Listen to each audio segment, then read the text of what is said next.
皆さん、日本に来たとき、日本人が何度も頭を下げる。はい、この行為見たことありますか？はい。これね、日本人は朝会社に入るとき、おはようございますと言いながら、お辞儀。はい。誰かに何かをしてもらったとき、ありがとうございますと言って、お辞儀。はい。謝るとき、申し訳ありませんでした。と言って深くお辞儀。はい。お店に入ると、店員さんがお辞儀。はい。電話をしている時でさえ、相手は見えてないのに、お辞儀をして、頭を下げる人もいます。はい。私もその一人です。電話をしながら、ありがとうございましたってやっちゃう人です。はい。海外の人から見ると、なんでそんなにペコペコペコペコ頭を下げてるのって不思議に思うかもしれませんね。はい。今日は日本人のお辞儀文化についてお話をしていきます。はい。まず、お辞儀とは何でしょうか？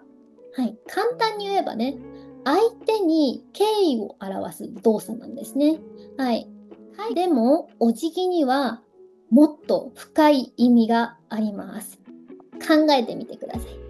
人間にとって頭はとても大切な体の一部ですよね。目がある。はい。相手を見ることができます。そして自分を守るために必要な部分ですね。はい。その頭を下げるという行為。それは昔から私はあなたを攻撃しませんよ。攻撃するつもりはありません。あなたを尊重していますという意味を持っていたそうです。はい。相手に対しての警戒を解く。それがお辞儀の始まり、お辞儀の由来と言われておりますね。一つ、お辞儀の由来の一つとして言われております。はい、日本のお辞儀お辞儀文化が大きく発展した背景っていうのは武士の時代ですね。はい。この武士社会っていうのは礼儀、上下関係、相手への敬意、これらがとても重要でした。はい。なぜなら武士は刀を持っています。はい。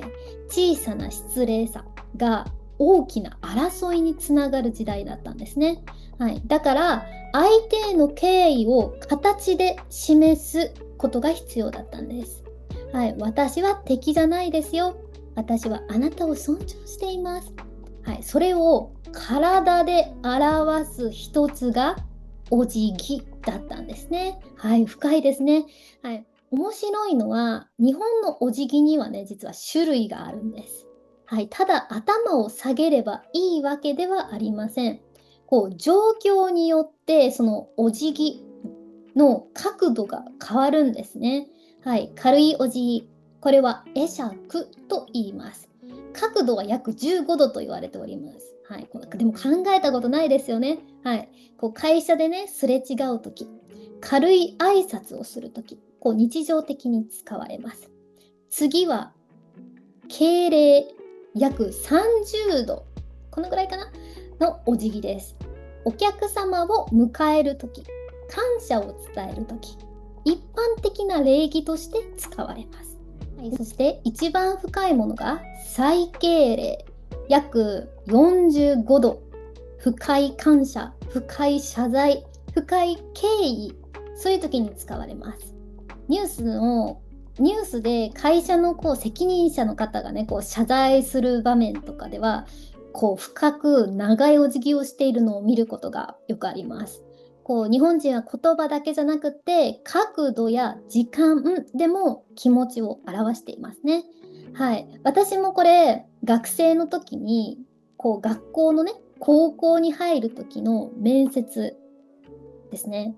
面接の練習をするときに、学年主任の先生が、いろいろ教えてくれるんですけど、教室に入るときの、失礼しますって言ってから、入ってから、どのタイミングでお辞儀をするとか、角度ですね。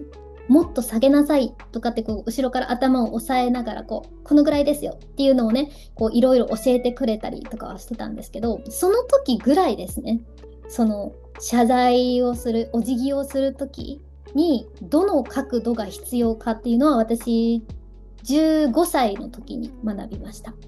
はい。そう、あと、面白いことが、日本人はね、電話中でもお辞儀をします。これさっきお話をしたんですけど、こう、相手には見えていません。でも自然に頭が下がります。これ、お辞儀が単なる見せる動作ではなく、気持ちを表す習慣の一部になっているんですね。はい。ありがとうって思った時とか、申し訳ないと思った時、自然に体が反応しているということですね。それほど日本文化に深く入り込んでいます。もちろん現代でお辞儀の意味をね、毎回考えている人は少ないです。子供の頃からお願いします。ありがとうございます。ごめんなさい。という時に頭を下げます。気づいた時にはもうね、身についています。はい。しようと思ってしてるんじゃなくて、もう体に入り込んじゃってる。はい、そして、でも、お辞儀という小さな動きには、日本人の考え方が隠れているんです。はい、相手を尊重すること、自分を少し低くして、相手を立てること、言葉だけではなく、行動で気持ちを表すこと。はい、日本人がお辞儀をする理由、それは単なるマナーではなく、頭を下げることであなたを大切に思っています。敬意はありません。感謝しております。という気持ちを表しているんですね。はい。海外では握手。国によってはハグやキス。そして日本ではお辞儀。形は違っていても、人と人がいい関係を作りたいという気持ちは世界共通なのかもしれません。はい。ということで、今日はですね、日本人はなぜお辞儀をそんなにするのかということについてお話をしてみました。今日も聞いてくれてありがとうございます。また次の動画で会いましょう。バイバーイ。